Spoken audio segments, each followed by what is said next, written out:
प्रस्ताव सदन में और उसके बाद ही ये तय होता है।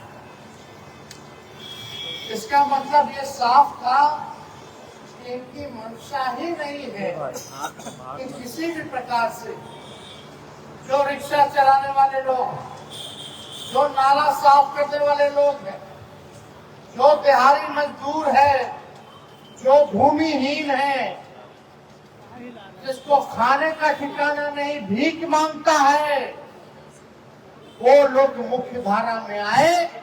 वो लोग, वैसा समाज जो अंतिम पैदान पे खड़ा है, वो आगे आए, सबके साथ बैठे, सब बराबर रहे। ये भाजपा के लोग नहीं चाहते। भाजपा के लोग ये चाहते हैं कि कचरा ढोने वाला जिस समाज में आता है, जिंदगी भर उसके आने वाली पीढ़ी नाला साफ करे, कचरा धोए। रिक्शा चलाने वाले का बेटा जिंदगी भर उसकी आने वाली पीढ़ी रिक्शा चलाने का काम करे। जो भूमिहीन है उसको जमीन न दो, जो भिखारी है उसको जिंदगी भर भिखारी बना करके रखो। यही भाजपा की असल मानसिकता है। यानी जो चंद लोग हैं, मलाई खाने का अधिकार उन्हीं को है। अपने यहाँ 10-10-12 नौकर रखेंगे, लेकिन उस समाज का नहीं सोचेंगे। हम लोगों ने जाति आधारित करना है। बात ये समझने की जरूरत है, ये है क्या, गिनती क्यों जरूरी है? आखिर क्यों सभी बड़े बड़े समाजवादी नेता समय समय पर जाति आधारित घटना की बातें की? जो महापुरुष रहे, जो हम लोगों के नेता रहे, सब लोगों ने आरक्षण की बात की और उन्हीं तबकों की बात की जो समाज में अंतिम मैदान पे खड़ा है। चाहे दलित हो, आदिवासी हो, पिछड़े हो या कि पिछड़े हो। आज भी समाज में देखिएगा कि भेदभाव होता है। जाति का नाम लेकर के लोग गाली देता है, पल्ला पल्ला पल्ला, क्या क्या लोग नहीं बोलता। आज भी देखिएगा इस तरह की चीजें। दलित का लड़का का बेटा का अगर शादी हो रहा है तो घोड़ी पे नहीं बैठेगा, मंदिर में पूजा नहीं करेगा, क्या व्यवस्था है? लेकिन आज इस बात की जरूरत है कि गिनती क्यों होना। आज जब हम लोग गिनती की बात करते हैं तो लोग बोलते हैं कि ये बांटने का काम कर रहे हैं। राष्ट्रीय जनता दल, लालू जी, तेजस्वी, ये लोग जात को लड़ाना चाहता है। मेरा सवाल है, जो लोग हम पे सवाल खड़ा करते हैं, हम उनसे पूछना चाहते हैं। कोई लोग नाम लिखते हैं, अपने नाम के आगे सरनेम बोला जाता है। कोई लोग मिश्रा लिखता है, कोई लोग तिवारी लिखता है, कोई लोग यादव लिखता है, कोई लोग सिंह लिखता है, कोई लोग श्रीवास्तव लिखता है, कोई लोग पाल लिखता है, कोई लोग दास लिखता है, कोई लोग कुशवाहा लिखता है। ये क्या तेजस्वी ने, लालू जी या राष्ट्रीय जनता दल ने बनाया? पहले से ही बांटने का काम किसने किया? किसने यादव बनाया, किसने मिश्रा बनाया, किसने दास बनाया, किसने कुशवाहा बनाया? हम तो वो बात कर रहे हैं, चाहे सिंह हो, चाहे श्रीवास्तव हो, चाहे पाल हो, दास हो, यादव हो, चाहे स्वर्ण जाति के लोग हो, पिछड़ी जाति के लोग हो, अति पिछड़ी जाति के लोग हो, दलित हो, आज उनकी स्थिति क्या है जरा ये पता करो। ये पता करो कि गरीबी सबसे ज्यादा किस जाति में है। चाहे जिस जाति में गरीबी है, गरीबी हमारा दुश्मन है, उसको मिटाने का काम करो। नहीं तो हम लोग चाहते हैं पटना जैसा शहर में रात रात भर हम शहरी विकास मंत्री को तो रिक्शा चलाने वाला, दूसरा जिला से आया हुआ, चारा नहीं है, कोई कमाई नहीं है, नौकरी नहीं है बिहार में, दिन रात मजदूरी करता है, लेकिन फिर भी जो है उधार नहीं दे पाता, फुटपाथ पे सोता। कहीं चले जाइए, यहाँ ऑफिस के बाहर चले जाइए, पूरा रोड फुटपाथ पे गरीब सोता। स्टेशन चले जाओ, कहीं चले जाइएगा आप, चाहे गांधी मैदान के पूरा सर्किल घूम लीजिए, सब किनारे किनारे वही लोग, बेचारा ठेला वाला, टेम्पो वाला, सब लोग सोता। कौन जाति के है भाई, कौन जाति के है? हम तो बस यही ना पता करना चाहते हैं कि चाहे कोई जाति में अगर गरीबी है, उस गरीबी को हम लोग खत्म करें, और गिनती होगा तब ना स्थिति पता चलेगा। देश में कितने राज्य हैं, राज्यों में कितने जिले हैं। अब हर सरकार जो पेड़ का गिनती करता है, बाघ का गिनती करता है, बिल्ली का गिनती करता है, मगरमच्छ का गिनती करता है। आखिर क्यों? कि भाई कोई चीज महत्वपूर्ण चीज है, विलुप्त ना हो जाए। बाघ जो है, आने वाले समय में बाघ गायब ना हो जाए इस संसार से, तो उसको प्रिजर्व करके हम लोग रखे, बचा करके रखे। कई पक्षियों को नियम लगाया कि पक्षी आप नहीं खा सकते, इनलीगल है, नहीं तो विलुप्त हो जाएगा, संसार से गायब हो जाएगा। पेड़ पौधा की संख्या बढ़ी रहेगी, बढ़ेगी, तो एनवायरमेंट अच्छा रहेगा, का बैलेंस सही रहेगा। लेकिन इंसान का जो इम्बैलेंस है वो कैसे सुधरेगा? तो जब तक गिनती नहीं होगा,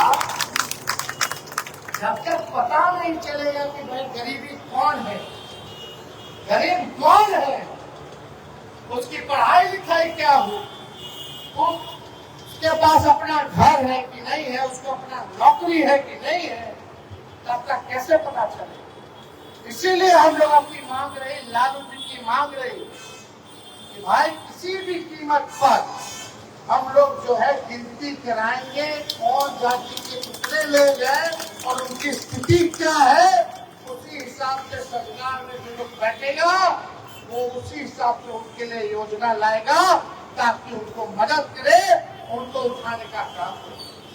आज बजट बनता है, 2-2 लाख करोड़ के ऊपर का बजट चला गया है, उसमें से गरीब को क्या खर्च कितना पहुंच रहा, कितना मिल रहा है? अरे चौधरी जी ने कहा कि दलितों का जो है स्कॉलरशिप जो है खत्म कर दिया गया, छात्रवृत्ति खत्म कर दी गई, अति पिछड़ों का छात्रवृत्ति खत्म कर दिया गया। तो बात यह है हम लोगों को समझने की, जो सदियों सदियों से जो हम लोगों को गुलाम बनाए हुए हैं, जो मानसिक गुलामी देते हैं, आज उन्हीं लोगों को पीड़ा है कि भाई गिनती हो जाएगी तो सच्चाई सामने आ जाएगा। आदमी बीमार है, हड्डी टूटल है, तो डॉक्टर साहब के पास जाइएगा तो एक्सरे कराइएगा ना, पता चलेगा कि टूटल है कि सूजन है कि क्या है। रे भाई, कराता है कि नहीं कराता?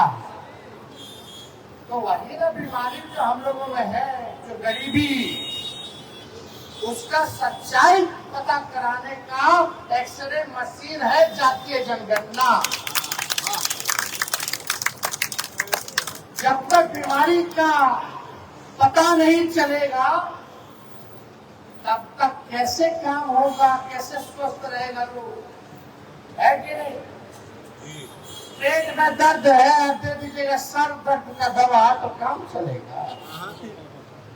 इसमें बुझा जाएगा कि भाई पेट में किसको दर्द है, कौन लंगड़ा रहा है, किसको जो है दिल का दिक्कत है, किसको लीवर का दिक्कत है, किसको फेफड़ा का दिक्कत है, इसमें सब बुझा जाए। इसीलिए हम लोगों ने देश में पहला ऐसा राज्य बना बिहार, जब हम 17 महीने उप मुख्यमंत्री रहे, तो हम लोगों की लड़ाई थी, लालू जी सड़क से लेके संसद तक लड़े, और हमको जब मौका मिला तो हम लोगों ने सबसे पहले बिहार में सरकार बनते ही जाति आधारित गणना हम लोगों ने कराने का काम किया।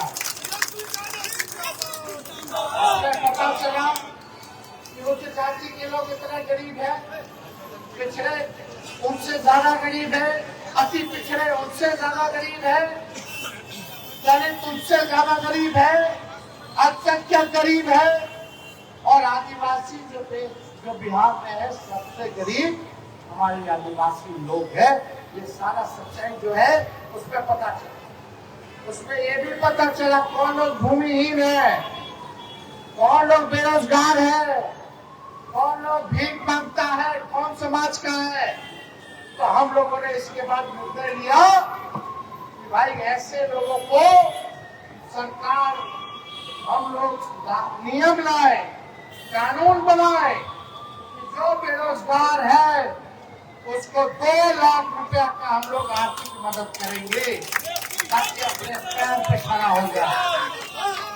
जिसके पास जमीन नहीं है उसको 1 लाख रुपया देंगे, और जिसके पास घर नहीं है बनाने का जमीन पर उसको 1,20,000 रुपया हम लोग दिलवाने का काम करेंगे, ताकि उन लोगों के पास काम हो और अपना छत हो, ताकि वो लोग आगे बढ़े। लेकिन इतने में हम लोगों ने तय किया कि ये भी नहीं, सरकारी नौकरी तेजस्वी ने 5 लाख 17 महीने में सरकारी नौकरी दिया। उसमें मान लीजिए आरक्षण पहले नहीं था, उतनी सीमा नहीं थी, 50 के अंतर था, तो फायदा उतना हुआ। फिर हम लोगों ने तय किया और बहाली निकलेगी, 3 लाख और अधिक कराए, उस नौकरी को और बढ़ाए, और 3 लाख यानी 8 लाख लोग को नौकरी देंगे। तो 3 लाख को और बढ़ाए, और उसमें हम लोगों ने तय किया कि भाई हम लोग आरक्षण को बढ़ा दें, क्योंकि जिसकी जितनी आबादी, जिसकी जितनी संख्या भारी, उसी हिसाब से उनको उनका अधिकार सम्मान मिलना चाहिए। तो हम लोगों ने 50 से जो नीचे था उसको 65% कर दिया, और 10% जो EWS का जो था उसको एज इट इज रखा, ताकि जो भी सरकारी नौकरी होगी तो समझो 65 जो लोग है उनको पूरा नौकरी मिले, तो समाज के आगे। लेकिन इतने में हमारा चाचा जी पलट गए। हम लोग नौकरी दे रहे थे, मानदेय बढ़ा रहे थे, जाति आधारित गणना करा रहे थे, आरक्षण बढ़ा रहे थे, सारा काम कर रहे थे, लेकिन वो पलट गए। वो पलटे पलटे क्या किए नहीं किए, लेकिन उन्हें ना मंत्री साहब मेरे साथ बैठ करके प्रेस कॉन्फ्रेंस किया। अब मुख्यमंत्री नीतीश कुमार बार बार बोलते थे, जब जाति आधारित गणना हम लोग कराए तो भाजपा वाला सब कोर्ट चला गया, कोर्ट से रखवाना चाहता था। हम लोग सुप्रीम कोर्ट जाकर के जीत के आए। फिर यही बात हुआ कि भाई आरक्षण जो बढ़ाए हैं, ये आरक्षण देखो फिर भाजपा वाला खत्म करवाएगा। हम तो उसी का समझ गए थे, इसीलिए अनुसूची 9 में डलवाना चाह रहे थे कि अनुसूची 9 में आ जाएगा तो आपका आरक्षण बचा हुआ रहेगा, उसको कोई खतरा नहीं रहेगा, गरीब को उसका अधिकार मिलता रहेगा। अपील करते रहेगा मोदी जी से, मोदी जी एक बार भी ध्यान नहीं दिए, खत्म कर। और अभी जब चाचा जी पलट गए, भाजपा आया, तो फिर बीजेपी वाला कोर्ट जाकर के इसको रुकवा दिया। बताओ इसमें किसका नुकसान? तेजस्वी का क्या नुकसान? ये तेजस्वी का नुकसान नहीं है, ये पीड़ित शोषित समाज, जो कमजोर वर्ग, जो समाज के अंतिम मैदान पे खड़ा जो समाज है, पिछड़ा समाज, अति पिछड़ा समाज, दलित समाज, आदिवासी समाज, जो गरीब है, जो ठेला ढोने वाले हैं, जो लोग रिक्शा चलाने वाले लोग हैं, जो लोग भीख मांगने वाले लोग हैं, जो जिनके पास भूमि नहीं है, भूमिहीन लोग हैं, ये नुकसान उन लोगों का है। हम आपके लिए लड़ाई लड़ रहे हैं। हम तो यही चाहते हैं कि बिहार के लोग, सब लोग इस लड़ाई में एकजुट होइए। जब तक आप लोग एकजुट नहीं होइएगा, ये भाजपा की पार्टी अमीरों की पार्टी है, इनको गरीबों से लेना देना नहीं है, ये आरक्षण विरोधी है। और भाजपा और आरक्षण का एक एजेंडा है कि संविधान को खत्म करो, संविधान को खत्म करो और नागपुरिया कानून को लागू करो। संविधान खत्म हो जाएगा तो आरक्षण खत्म हो जाएगा। आज बड़ा दुख होता है, कई बार जो है अपने आप को जो लोग समाजवादी बोलते हैं, आज उनका चेहरा जो उजागर हो, बड़ा दुख है, पीड़ा होती है। हम तो सम्मान देते हैं, चाचा बोलते हैं, लेकिन वो और उनकी पार्टी आज भी मुंह में दही कमा के करते हैं। एक बार भी उनके लिए आवाज नहीं उठाए। आज उनके बदौलत अगर भारत में सरकार चल रही है, उनके पार्टी के लोग मंत्री हैं भारत सरकार में, अगर भाजपा ने मना कर दिया आज जातीय जनगणना कराने से, 9वीं अनुसूची में बिहार का आरक्षण को डालने से, तो जितना बड़ा दोषी भाजपा है उतना बड़ा दोषी नीतीश कुमार जी। हर एनडीए की सरकार चुप्पी साध देगी। यहाँ बता लेटरल एंट्री करा दिया। जो गरीब है, पिछड़े समाज के, अति पिछड़े समाज के, दलित समाज के, उनको तो भिखारी बनाना चाहता। लेकिन कोई लोग अगर मेहनत करके पढ़ ले, आईपीएस का तैयारी करा ले, आईएएस का तैयारी करा ले, तो उसको भी ये लोग नहीं घुसने देना चाहते। अभी 45 का पद निकाल दिया आईएएस आईपीएस का, बिना आरक्षण को लागू किए हुए, बिना परीक्षा को लिए हुए। उसको कहते हैं लेटरल। लेटरल करके लेटरल एंट्री के बहाने कोई परीक्षा नहीं होगा। ये आईएएस आईपीएस पढ़ेगा तो यूपीएससी क्या करेगा? उसका परीक्षा है, नियम है। कुछ सिविल सर्विसेज के लिए तैयारी होती है। जो दिन रात मेहनत करके आईएएस आईपीएस बनना चाहता है, उनका क्या होगा, ये सोचने की जरूरत है। ये कृषि विभाग में एकल पद के बहाने आरक्षण को खत्म कर दिया है भाजपा के लोगों ने। और दुख की बात है कि कृषि मंत्री अपने आप को ओबीसी करते हैं। भारत सरकार मोदी जी पिछड़ा कहते हैं, और फिर बोलते हैं अभी इंटरव्यू में चुनाव में, तो देवेंद्र चौधरी ने बोला कि हम तो इंसान है, ये नहीं है, हम तो भगवान के रूप। ये बात बोलने वाला लोग, तो आप लोग सब लोगों को ये हम लोग कह रहे हैं कि एकजुट होइए और लड़ाई लड़िए, अपने अधिकार को जानिए। कहावत है ना, जो सोवत है तो खोवत है। सोए रहोगे तो खोते रहोगे, कुछ होना ना जाना नहीं है। जो आज थोड़ा बहुत कई लोगों के कुर्बानियों के बाद, संघर्षों के बाद, हमारे समाजवादी नेताओं के संघर्ष के बाद, लालू जी के संघर्ष के बाद जो कुछ भी सम्मान मिला है, आवाज मिला है, लालू जी ने दिया है, वो भी लोग छीन लेगा। इसलिए आप लोग सब लोग एक होइए। हम लोग किसी का बुरा नहीं चाहते, हम सबको साथ लेकर के चलना चाहते हैं, चाहे कोई जात के, कोई धर्म के हो। लेकिन अगर किसी समाज के साथ अगर कोई अन्याय कर रहा हो, तो हम लोगों का खड़ा होना भी, उनकी रक्षा करना भी, उनकी लड़ाई लड़ने का भी पद हम लोगों के ऊपर आता है। और उस दायित्व को निभाने के लिए तेजस्वी पीछे हटने वाला नहीं, उनकी लड़ाई में सबसे आगे मिलेगा। तो इसलिए आप सब लोग आए हैं, हम लोगों का ये लड़ाई है कि भाई इस काम को जो है हम लोग करें, जन जन तक जो है अपने विचार को, जो हम लोगों ने चर्चा की, उसको जन जन तक आप लोग पहुंचाने का काम करें। बहुत तरह का साजिश चलेगा, चुनाव होगा, क्या होगा, ये है वो है, दिन भर हम लोग तो गालियाँ खाते हैं और जितना गाली देता है उतना मजबूत होते हैं। तो जितना जिसको गाली दे रहा हूं हमको दो, हम गाली खाने के लिए तैयार हैं, लेकिन इस लड़ाई को छोड़ने के लिए तैयार लड़ेंगे जब तक आपको अधिकार नहीं मिल जाता। तेजस्वी की एक और लड़ाई है, हम चाहते कोई ऐसा नौजवान ना रहे बेरोजगार जिसके हाथ जो है खाली रहे।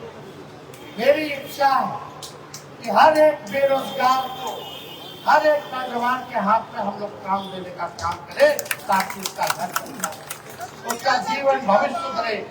ये बेरोजगारी की लड़ाई जो है, ये भी साथ साथ हम लोग जो है लड़ाई लड़ने का काम करें। लेकिन आज देख लीजिए सत्ता में जो लोग हैं क्या काम करते, तेजस्वी के जाने के बाद बता दो एक नौकरी दिया हो तो कितना दिन हो गया इस सरकार।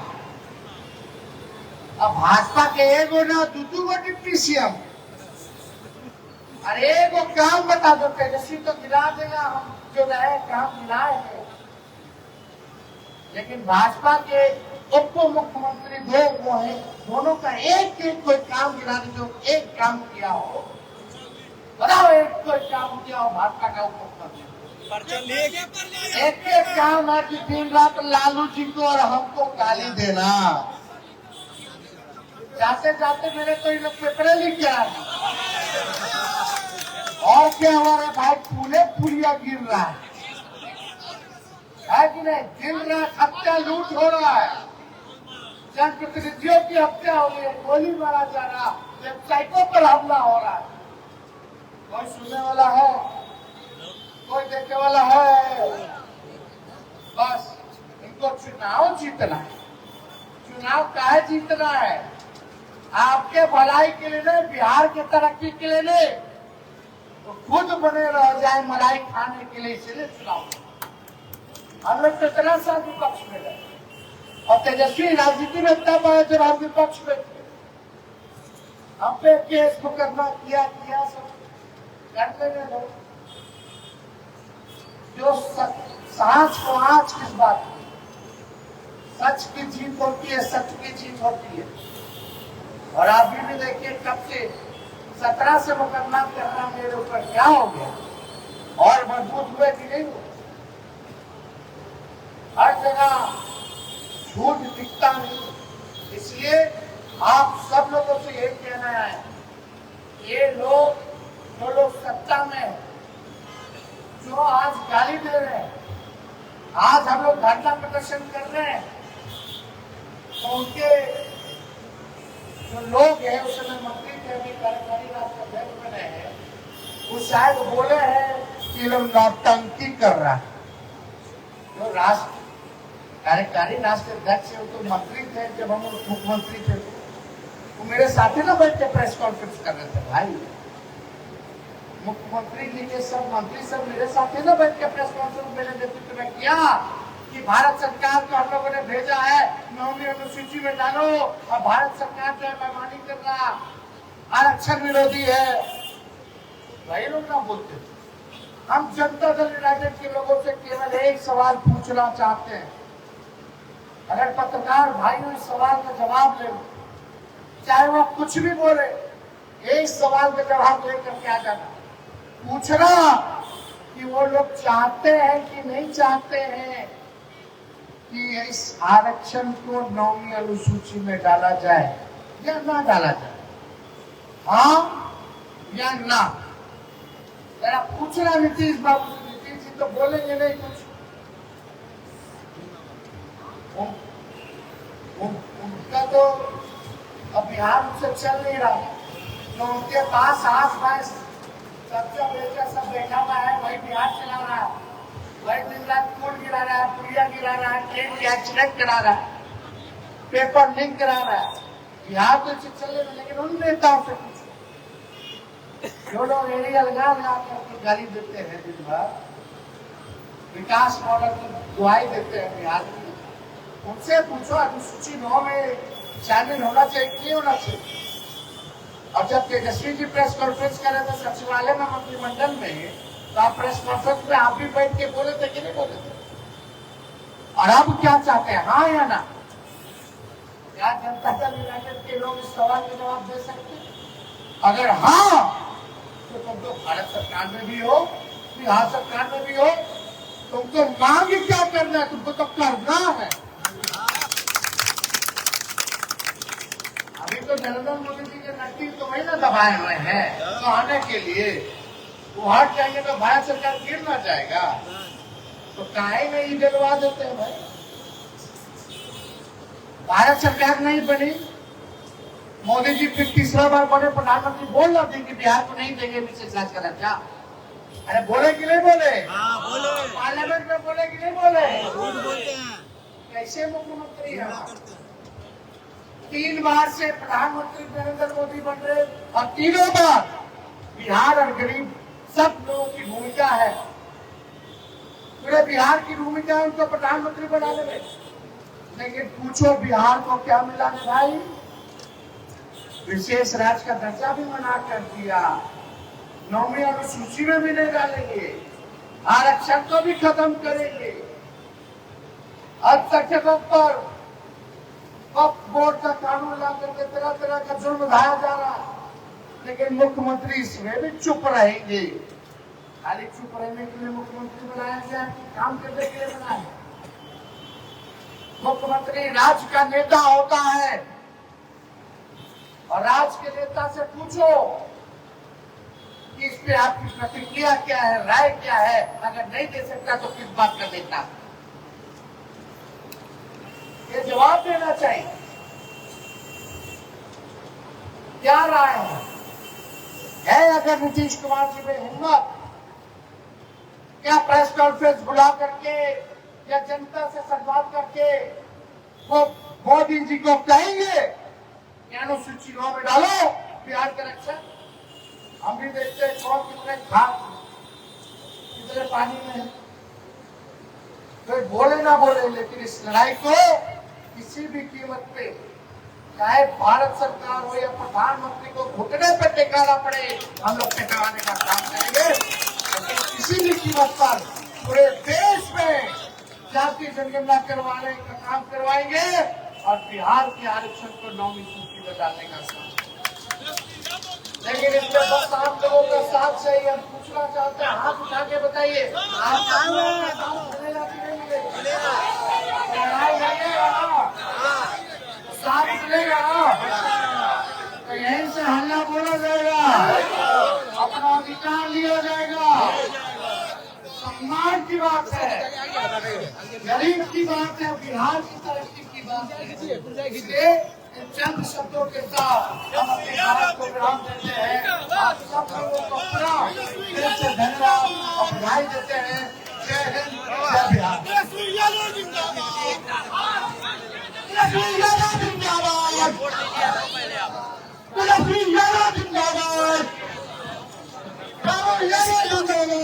उसका कोड दे दो।